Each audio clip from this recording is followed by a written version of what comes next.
Alors, Julien, donc, qui va présenter son travail sur la sanction à l'école. Donc, il est enseignant à l'INSPE et dans le master MEF CPE. Donc, il a été pendant 15 ans CPE dans un lycée professionnel marseillais, donc en zone d'éducation prioritaire aussi. Il a soutenu sa thèse en sociologie de l'éducation en décembre, donc voilà, il y a quelques mois, et sur la pratique de l'exclusion ponctuelle de cours dans les collèges REP+. Donc actuellement chercheur associé au labo ADEF. Pardon. Donc ces recherches, je l'ai indiqué, portent sur les punitions scolaires, l'exclusion, le décrochage dans les territoires de l'éducation prioritaire. Et voilà, donc je te laisse la parole, Julien, qu'on remercie encore une fois pour toute l'organisation. Hein. Merci. Merci Francine. Oui, donc je vais vous parler de l'exclusion ponctuelle de cours, qui est une punition spécifique qui permet aux enseignants en fait de se séparer d'un élève ponctuellement pendant 1 heure et de le faire prendre en charge par les services de vie scolaire. Et je parle de ça dans le cadre de nos échanges parce que je pense que la question de la punition a sans doute joué un rôle dont on a peu parlé dans les conflits qui sont à l'origine des événements tragiques qui sont la base de notre réflexion. Dans une école qui s'est inscrite depuis le début des années 2000 dans une dynamique d'inflation sécuritaire, hein, c'est à noter. Les comparaisons internationales montrent bien que notre institution est à la fois celle parmi les pays de l'OCDE qui souffre le plus de l'indiscipline de ses élèves, mais aussi celle qui punit le plus sévèrement et le plus massivement ses élèves.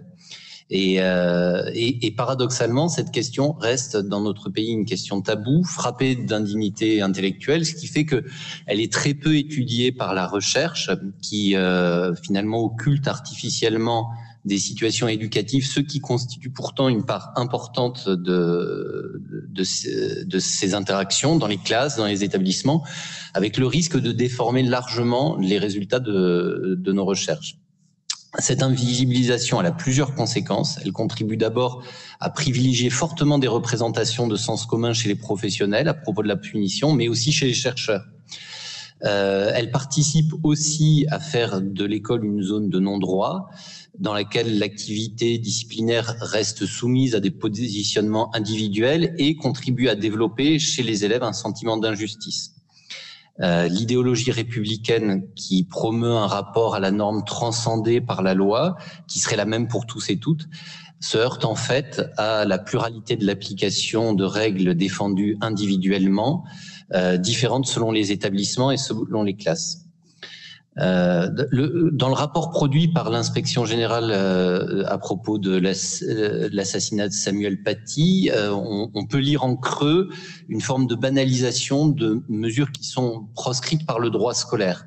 Cette banalisation, elle est telle que les auteurs du rapport, qui sont des inspecteurs du groupe établissement et vie scolaire, donc qui sont particulièrement censés faire respecter les règles de droit, ils décrivent des faits qui sont des faits explicitement en contradiction avec ce droit, sans jamais le relever, et sans en tirer des conclusions dans les préconisations qu'ils font, les préconisations qui restent purement sécuritaires et qui ne s'interrogent pas du tout sur une mise en œuvre qui serait plus en conformité des sanctions éducatives. Donc, pour éclairer notre réflexion, je voudrais parler donc de cette punition particulière qui est banalisée dans l'enseignement secondaire français. Et je m'appuie sur les données que j'ai recueillies lors d'une enquête que j'ai menée pour ma thèse dans 3 collèges de l'éducation prioritaire renforcée entre 2017 et 2019. Évidemment, il ne s'agit pas de chercher à expliquer par analogie des mécanismes qui ont mené à un attentat, mais plutôt d'essayer d'éclairer les effets d'une routinisation des punitions qui reste la plupart du temps invisible, mais qui pèse lourdement sur la vie des collèges en particulier. Je vais essayer de montrer d'abord l'ampleur du phénomène sur mes terrains d'enquête, voir comment cette routine punitive peut contribuer à des tensions entre les personnels scolaires et les élèves, comment elle développe chez les adolescents et les adolescentes un sentiment d'injustice et décrédibilise aussi l'action et la parole des adultes. Et puis enfin, je voudrais voir comment cette inflation de l'exclusion s'appuie sur des représentations essentialisées du comportement des élèves issus de la diversité et comment les enseignants et les enseignantes mettent paradoxalement en avant la lutte contre les discriminations comme registre de justification de l'exclusion, alors que cette exclusion frappe dans ces collèges des élèves qui sont eux-mêmes victimes de très fortes discriminations. Alors, je tiens à préciser que j'ai mené cette recherche dans 3 collèges REP+, qui sont inscrits dans un même territoire de l'agglomération marseillaise, proche du centre-ville, et qui est un territoire fortement stigmatisé aux yeux de ses habitants et de ses habitantes, mais aussi de tous ceux et de toutes celles de la ville, en fait. C'est un territoire qui est marqué par l'étiquette de quartier le plus pauvre d'Europe. C'est comme ça qu'il est qualifié par ses habitants et par les habitants du reste de la ville. Et de fait, c'est un quartier d'une très forte pauvreté. Et en plus, par le jeu du marché scolaire qu'on connaît, les élèves de ces collèges sont encore plus pauvres que les autres et sont des élèves qui sont tous exclusivement racisés, ce que les personnels des établissements relèvent en relevant l'absence de blancs parmi leurs élèves. Voilà, donc ma recherche, elle se fonde sur des données qualitatives recueillies au cours d'une enquête ethnographique au long cours, des entretiens menés avec tous les personnels enseignants d'éducation et de direction de ces collèges, des observations directes en classe et dans les espaces de vie scolaire, et un recueil de données internes, en particulier des rapports d'exclusion. Donc j'ai adopté un cadre théorique en lien avec la sociologie de la déviance et du stigmate, une approche résolument interactionniste dans la continuité des travaux de Benjamin Moignard, de Sylvie Hérald ou de Séverine de Poilic en France ces dernières années. Alors, je tiens aussi à signaler que travailler sur la punition, c'est évidemment travailler sur le sale boulot et donc nécessairement ça relève des aspects peu glorieux du métier. Et l'idée, évidemment, pas être dans la dénonciation, dans la désignation de professionnels, mais de relever en fait des dilemmes professionnels qui placent ces personnels dans des situations de souffrance, parce qu'ils sont confrontés à des injonctions contradictoires de la part de l'institution, dans lesquels ils sortent par le bas, en fait, au lieu de les résoudre par le haut, je dirais. Alors donc d'abord pour voir un petit peu l'ampleur du phénomène, il faut le quantifier. Alors c'est une chose qui est assez compliquée parce qu'il n'existe aucune donnée de cadrage, parce que c'est l'exclusion ponctuelle de cours, c'est une pratique qui est une pratique interne aux établissements, donc qui est pas quantifiée du tout par les autorités académiques. Et j'ai essayé à plusieurs reprises en fait de faire une enquête un peu massive au niveau de l'académie. Ça m'a pas été refusé explicitement, mais malgré mes appuis institutionnels, j'ai pas eu de réponse en fait. Je vais continuer, mais pour l'instant j'ai pas eu de réponse. Et puis au niveau des établissements, c'est pas si simple que ça non plus, parce qu'en fait, alors il y a des données qui existent et que j'ai pu consulter, qui sont, sur lesquelles je reviendrai, mais qui sont des données qui ne recensent pas l'ensemble de ces punitions. D'abord parce que, en particulier dans les 2 collèges de mon panel, qui sont ceux dans lesquels il y a le plus d'exclusion, au bout d'un moment, on oublie de noter un certain nombre d'exclusions, en particulier pour les élèves qui sont le plus exclus. Et aussi pour les enseignants qui excluent le plus régulièrement. Voilà. Après, il y a aussi des exclusions qui sont effacées du dossier des élèves, en particulier pour les alléger un petit peu lorsqu'il s'agit d'essayer de les orienter vers des dispositifs de prise en charge externalisés. Donc, on va effacer des punitions. Et puis il y a un autre phénomène, c'est qu'en fait, au-delà de ces punitions qui sont enregistrées par les services de vie scolaire, l'exclusion prend des formes extrêmement variées dans ces 3 collèges. Il y a des élèves qui sont exclus et qui restent sur le pas de la porte devant la classe. Il y a des élèves qui vont traîner dans les couloirs. Il y a des élèves qui sont envoyés dans les classes voisines de l'enseignant. Et en fait, mes observations et les témoignages des personnels montrent que ces punitions sont au moins équivalentes à celles qui sont relevées. Et d'ailleurs, dans un de ces collèges, quand on fait le tour de l'établissement, on voit des élèves devant les portes de chacun de chacune des classes. Mais alors cela dit, hein, donc les données sont quand même intéressantes et elles montrent l'ampleur du phénomène, puisque dans le collège dans lequel j'ai noté le moins d'exclusions, on est à peu près à 1 millier d'exclusions sur une année scolaire pour 500 élèves dans le collège, et dans ceux dans lesquels il y en a le plus, on est à peu près à 2000. Donc ça fait beaucoup, hein. Et puis quand on est en observation, en fait, il n'y a pas une journée dans laquelle il n'y a pas d'élèves qui soient exclus, souvent toutes les heures, parfois plusieurs par heure. Dans 2 de ces collèges en particulier, au début de chaque heure, arrivent 3, 4 élèves qui sont exclus parce qu'ils arrivent un peu en retard dans les vies scolaires. Voilà. Donc c'est un phénomène qui est extrêmement massif, d'où l'importance de l'éclairer, me semble-t-il, pour voir ce qu'il en est. Alors après, très rapidement, des résultats très majoritaires en fait. Hein, les enseignants, alors les élèves sont exclus, les élèves qui sont exclus. On est à 60% des élèves qui ont été au moins exclus une fois dans l'année, donc ça représente un panel important, mais 10 des élèves qui sont exclus représentent la moitié des exclusions de chacun de ces établissements. Donc ça se concentre sur un petit groupe d'élèves, et de la même manière, en fait, les 10 enseignants qui excluent le plus représentent presque 75% des exclusions de ces établissements. Donc, une minorité d'élèves exclus par une minorité d'enseignants. Et alors les enseignants qui excluent, mais alors là pour le coup, la grande majorité des enseignants considèrent que c'est une mesure qui, d'un point de vue éducatif, est totalement inefficace. Donc elle n'est pas là en fait pour changer le comportement des élèves, elle est là pour protéger le groupe classe d'une minorité qui est une minorité inéducable. Donc c'est très clairement identifié par tout le monde, alors que les personnels de ces établissements, et en particulier les assistants et les assistantes d'éducation et les CPE, observent de manière tout à fait consciente le fait que ça crée des stratégies chez les élèves pour se faire exclure. Donc on est dans une forme de circularité avec des élèves qui vont produire des actes de plus en plus déviants pour se faire exclure, et des enseignants qui vont avoir de moins en moins de tolérance vis-à-vis de ces élèves et donc les exclure plus facilement encore. Une dernière chose là-dessus, les parents ne sont pas informés de ces exclusions ponctuelles de cours. En particulier parce que ces exclusions sont trop nombreuses, sont trop régulières, et que les motifs sont souvent trop futiles. Hein, parce que là aussi, les motifs qui sont invoqués très majoritairement, ce sont l'arrivée en retard en classe, le bavardage, l'oubli de matériel, le travail non fait à la maison.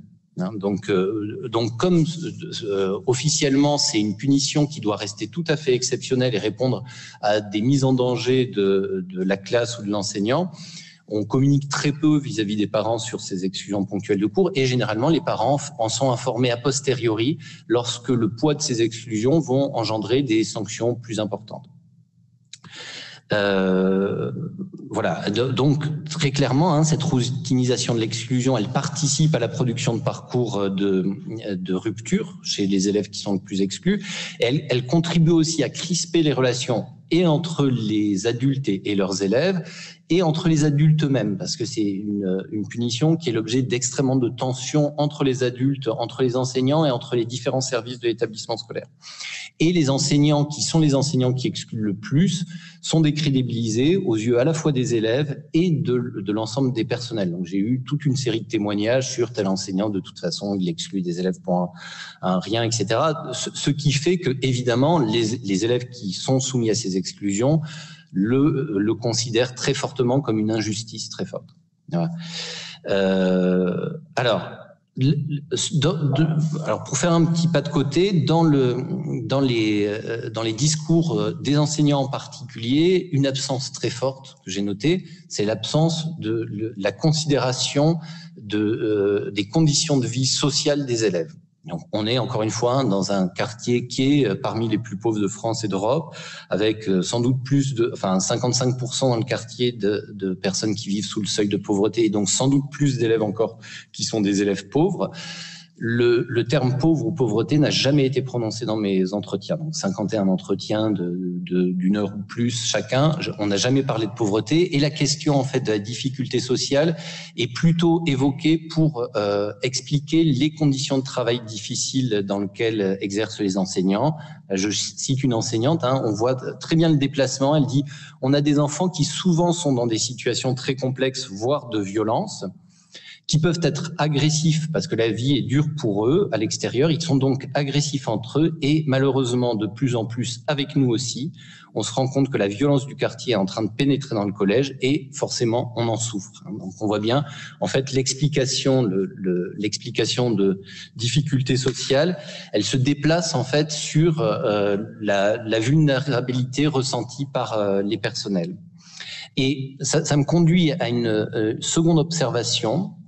Alors, cette question de la pauvreté, je l'ai pas évoquée dans les entretiens, donc elle n'est pas apparue. Et de la même manière, la question de la dimension ethno-religieuse, je ne l'ai pas évoquée non plus. Alors, par contre, elle est apparue de manière spontanée.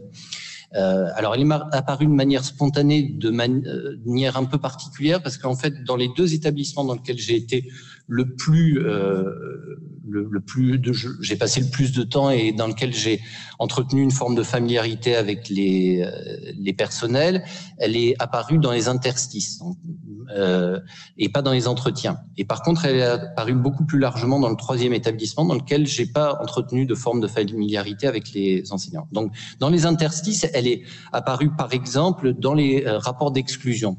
J'en ai un intéressant là-dessus. Donc, c'est une jeune enseignante une enseignante débutante de SVT qui exclut un élève et note durant le cours de SVT du 18 octobre 2017, j'expliquais à l'ensemble de la classe comment décrire une espèce scientifiquement et correctement.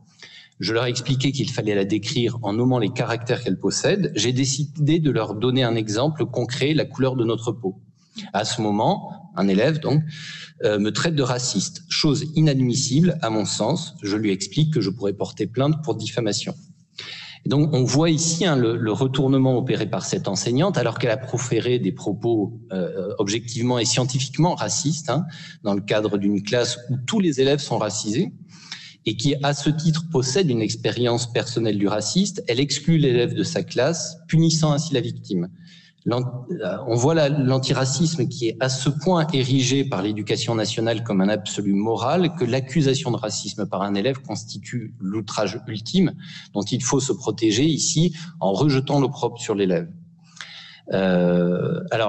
Donc dans ces interstices, il y a effectivement les rapports d'exclusion et puis il y a des observations qui sont des observations banales en particulier en salle des professeurs et par exemple en fait lors de repas qu'on partageait en salle des professeurs, les enseignants expliquaient en plaisantant que la consommation d'alcool ou de saucisson permettait d'éloigner les élèves musulmans de la salle des professeurs, en fait, dans des contextes en fait de tension, c'est-à-dire où les enseignants effectivement se regroupent à un moment donné en salle des profs et veulent s'y enfermer en fait.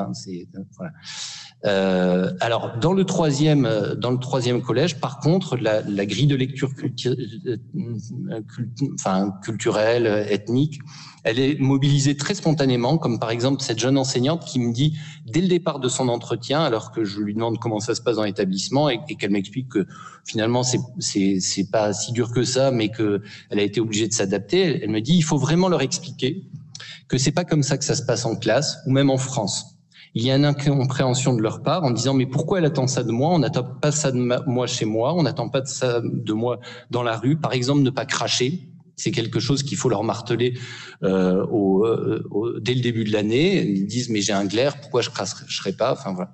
On voit que la distance ici est ramenée à une différence entre des normes et des valeurs censées être nationales et des normes et des valeurs d'une culture étrangère assimilée à des coutumes écœurantes, primitives.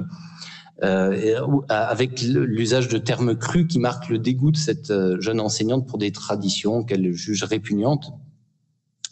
Et là-dessus, il faut insister sur le fait que le poids de l'éducation familiale semble tellement important que la mission éducative est vaine. Une autre enseignante qui me dit, donc je lui demande si les exclusions servent à quelque chose, elle me dit honnêtement, je sais pas, parce que par exemple, sur les élèves qui sont exclus pour antisémitisme, racisme, sexiste, enfin ce genre de choses, j'y crois pas parce que c'est chez eux qu'ils vont réentendre ce discours. Ils l'ont pas inventé, ce discours de sale juif ou je sais pas quoi, donc ça n'a aucun effet. Et donc l'exclusion de cours, là, est vraiment pas pensée pour modifier des comportements, mais pour mettre à l'écart des élèves inéducables avec parfois des réactions qui vont devenir des réactions extrêmement violentes. Une enseignante qui me dit « ils ne méritent pas en fait d'être en cours normalement avec les autres dans les règles si eux-mêmes ils ont des propos racistes, sexistes, homophobes. Ça m'intéresse pas de les voir, ça m'énerve en fait. Je veux qu'ils dégagent, je veux plus les voir. » Et cet autre enseignant, dans le même style, qui me dit « je remarque que 99% des élèves, ils sont sympas, ils ont bon fond, ils sont gentils. 1%, c'est vraiment des pourritures. Vraiment, c'est des petits cons. Tu vois, des petits cons qui deviendront des grands cons. » Voilà. Enfin, ces rapports de tension qui sont fabriqués aussi par l'exclusion de cours, ils amènent des enseignants à ces formes de violence, comme cet enseignant de mathématiques furieux qui exclut un de ses élèves qui avait écrit son prénom en utilisant l'alphabet arabe au blanco sur une table et qui l'exclut en vie scolaire en demandant qu'il recopie 100 fois « je ne dois pas me conduire comme un porc ». Voilà, donc je conclus en disant que la banalisation de l'exclusion de cours dans les collèges dans lesquels j'ai mené mon étude participe à la construction de relations éducatives dégradées. Si la masse de ces exclusions est produite par une minorité d'enseignants et d'enseignantes, les effets débordent sur l'ensemble de la communauté éducative, des relations, les conflits se multipliant entre les professionnels, entre les différents services, entre les adultes et les élèves. Merci. Merci, Julien.